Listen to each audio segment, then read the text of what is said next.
If YouTube playlists are not your thing, you can find this course and more at paul.unfgames.com. It's easier to follow along and know where you left off. Now, let's start the video. Let's talk about the most frequent events that we will find inside the event graph. The first one is the begin play that we already used.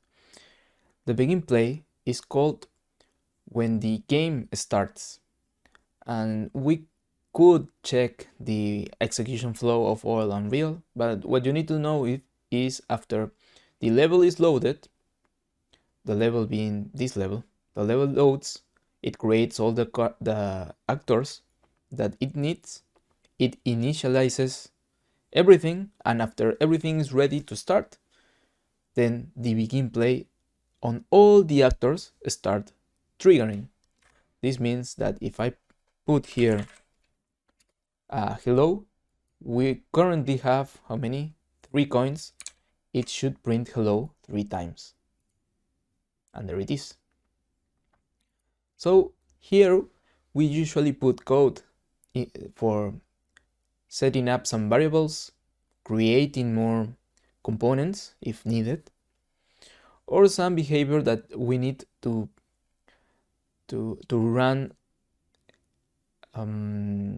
not always like on construction, because if we wanted to do that, we have the construction script like this one. Maybe you could put this here, but is to run functionality that needs to be sure that everything else has been initialized.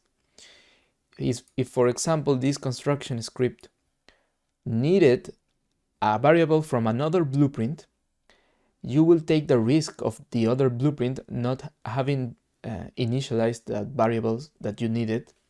So maybe if you needed the number of coins of another blueprint, it could return the default value like 1, even though it's 5, because it has not been initialized yet.